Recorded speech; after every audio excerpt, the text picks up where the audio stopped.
E agora eu tomei também esse desafio em ajudar vocês a fazer uma boa prova de português. Estou vendo uma playlist de português e a gente vai aí pegar do começo até o fim nesse edital de português, o objetivo de fechar essa prova de português, gabaritar aí a prova da FUNPAR.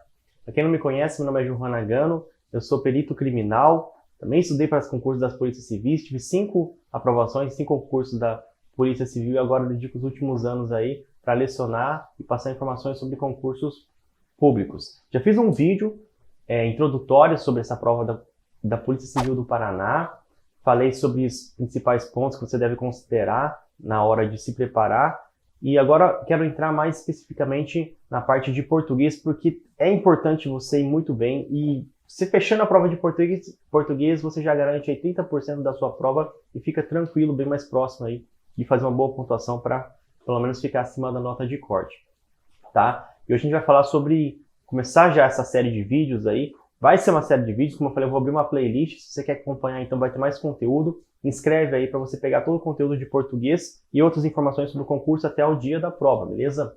Ó, hoje eu vou falar sobre conjunção. Por que conjunção já? Conjunção é uma matéria que a FUNPAR cobra acima da média em relação às outras bancas. Se você pega os históricos de questões da FUNPAR, você sempre vai ver uma questão de conjunção. Eu aposto aí pelo menos 1 ou 2 questões sobre isso na prova de português e, cara, é uma matéria relativamente fácil, não é difícil saber conjunção e fechar essas questõezinhas aí, tá? Só você saber o que você precisa saber que a gente vai conversar hoje, tá? A ideia dessa série de videoaulas vai ser trazer resoluções de questões, então a ideia aqui é, através das questões, a gente trazer uma dinâmica e trazer o conteúdo a partir disso, beleza? Então, antes de começar as questões, vamos trazer o que você precisa, o básico que você precisa saber para fazer uma boa prova de conjunção. Conjunção, o que é isso? Conjunção é um termo, um elemento que vai conectar 2 trechos, 2 períodos, né? Geralmente 2 orações.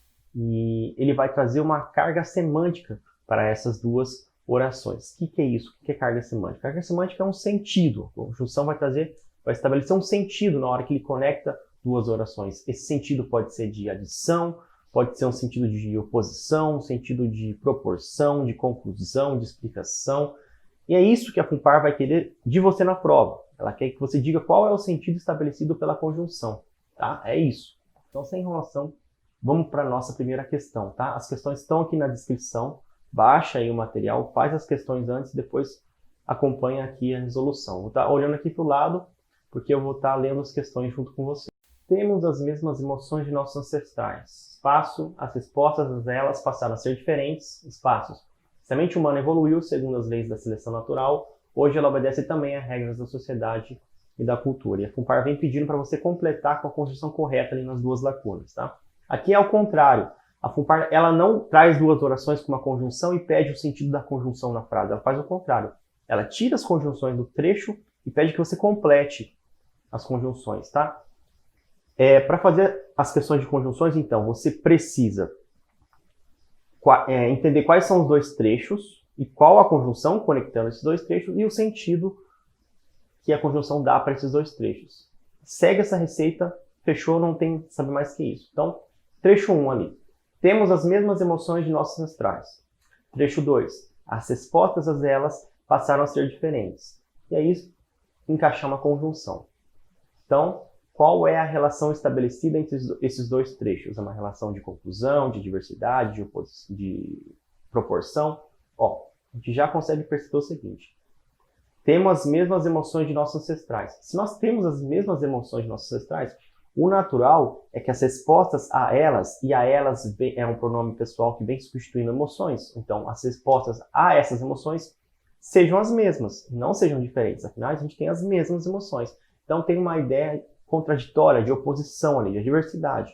Então, a letra A já não cabe, porque vem porque é uma conjunção explicativa, e a letra D também não serve, porque vem pois, e pois é uma conjunção explicativa também. Já ficamos entre a B, C e a E. Segunda lacuna, se a mente humana evoluiu segundo as leis da seleção natural, hoje ela obedece também a regras da sociedade e da cultura. Esse segundo trecho, ele vem explicando o que acontece no trecho anterior, essa relação que você vai perceber. Ó, qual a ideia passada pelo primeiro trecho? Que nós temos as mesmas emoções de nossos ancestrais porém as respostas a essas emoções são diferentes. Aí o segundo trecho diz o seguinte: a mente humana evoluiu segundo as leis da criação, da seleção natural. Hoje, ela obedece também a regras da sociedade e da cultura, ou seja, hoje a mente humana obedece a regras da sociedade e da cultura que não existiam antigamente, que não existiam para os nossos ancestrais. Por isso que nós temos respostas diferentes às emoções, mesmo tendo as mesmas emoções de nossos ancestrais. Ela vem explicando o trecho anterior, tá? Porque hoje existem regras da sociedade e da cultura que não existiam para nossos ancestrais. Então, a nossa resposta passa a ser a letra B, que é a única alternativa que traz uma conjunção explicativa na segunda lacuna. É assim que a gente tem que fazer a prova da FUNPAR.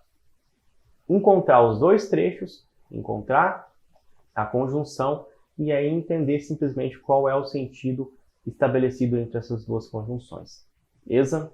Segunda questão, o eco da tragédia de Goiânia, que se revela a cada dia com informações mais alarmantes sobre a personalidade complexa do jovem de 14 anos que disparou na sala de aula contra os colegas, levará tempo para se dissipar, já que despertou alarme em não poucas famílias. Essa questão aqui, ela parece, o trecho parece, é um pouco confuso na verdade, né? Mas você pode mudar isso, por isso que eu trouxe ela. Tá vendo esse trecho agora destacado, que se revela a cada dia com informações mais alarmantes? Tudo isso tem uma função explicativa. Ele explica melhor nosso sujeito. Nosso sujeito é o eco da tragédia de Goiânia. E ele traz informações sobre o eco da tragédia de Goiânia. Ele vem explicando melhor o nosso sujeito. O eco da tragédia de Goiânia, que se revela a cada dia com informações mais alarmantes sobre a personalidade complexa do jovem de 14 anos. Vendo? Ele vai adicionando informações sobre o nosso sujeito. Tá? Esse trecho ele é chamado na gramática de oração subordinada adjetiva explicativa. Tá? Você pode pausar essa aula, estudar um pouco mais de orações subordinadas adjetivas e voltar se você não tem familiaridade nenhuma com isso. Mas o básico que eu estou falando aqui é uma oração que vem para explicar um termo anterior. Nesse caso, ele vem com a função de explicar melhor, detalhar melhor o nosso sujeito. Então, essa é a sua função nesse trecho. Tá, mas por que eu estou falando isso em uma aula sobre conjunção? Porque as orações subordinadas adjetivas explicativas, elas podem ser muito longas, como é esse caso, e elas separam o sujeito do restante do nosso período, do predicado. E aí isso pode dificultar um pouco a nossa análise. Ele é um grande trecho que vem intercalando o sujeito e o resto da frase. Olha só, se a gente tira isso e analisa a frase sem essa grande explicação. O eco da tragédia de Goiânia levará tempo para se dissipar, já que despertou alarme em não poucas famílias. Aí fica muito mais fácil a gente ver a estrutura geral do nosso período. Primeira oração, a segunda oração e o conectivo da conjunção ligando as duas orações e dando o sentido. Viu como é que fica mais simples? Então, toma cuidado com isso, tá? As orações explicativas, elas podem confundir você e a banca sabe disso, e por isso que ela pega essas grandes orações que acabam distanciando o sujeito do restante da frase, que pode dificultar a sua análise. Então, se você perceber isso, tira essas explicações, essas orações explicativas e analisa a frase com o sujeito próximo do predicado e do restante da frase. Agora fica tranquilo, a gente vê que traz uma relação de causa às duas orações. Já que despertou o alarme em não poucas famílias, o eco da tragédia de Goiânia levará tempo para se dissipar. Tá? Então, uma relação de causa e consequência. Tá? E aí a banca não sacaneou aqui, mas se ela quisesse dificultar um pouco mais, ela traria ali nas alternativas consequência como uma alternativa. E aí você teria que diferenciar se isso era uma causa ou consequência. Vamos entender como é que a gente faz isso. A causa, ela vem antes temporalmente, tá? A causa é o que surge. E consequência é o resultado, é o efeito. Consequência vem depois. Tá? Sem a causa não existiria o efeito. Por isso que temporalmente a causa deve vir antes. Você entendendo essa cronologia do tempo, você vai conseguir diferenciar causa e consequência. Tá? Nesse exemplo nosso, o que aconteceu antes? O despertar do alarme em não poucas famílias ou levar tempo para se dissipar? Se você analisar ali só os verbos, você vai ver que levará tempo para se dissipar. Uma coisa que nem aconteceu, vai acontecer lá na frente. E o despertou, algo que já aconteceu no passado, o alarme em não poucas famílias, algo que já aconteceu ali no passado. Então, primeiro se despertou o alarme em não poucas famílias, e depois isso vai causar o quê? Levará tempo para se dissipar. Isso é a consequência, tá? Então, se você entender o que aconteceu antes e depois, você consegue diferenciar causa de consequência, tá? Então, é uma relação de causa nesse nosso trecho.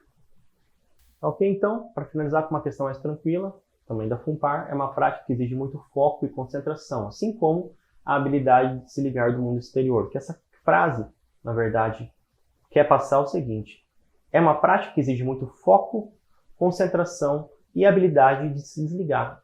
A mensagem que esse trecho passa são as 3 características necessárias para essa prática. Tá? Então, a frase original diz que é uma prática que exige muito foco e concentração, assim como a habilidade de se ligar. Ou seja, é mais uma característica que ele adiciona ali na nossa exigida por essa prática. Então, está adicionando mais uma informação, por isso, uma conjunção de adição. Tá ok? Então, essa é a nossa ideia. Fechamos aqui conjunção. Vou trazendo mais questões sobre outros assuntos mais difíceis, tá? São todas questões da FUNPAR, então espere um nível de dificuldade semelhante a esse que a gente viu hoje, tá? Não tão complexo assim. Seguimos junto até a aprovação. Valeu!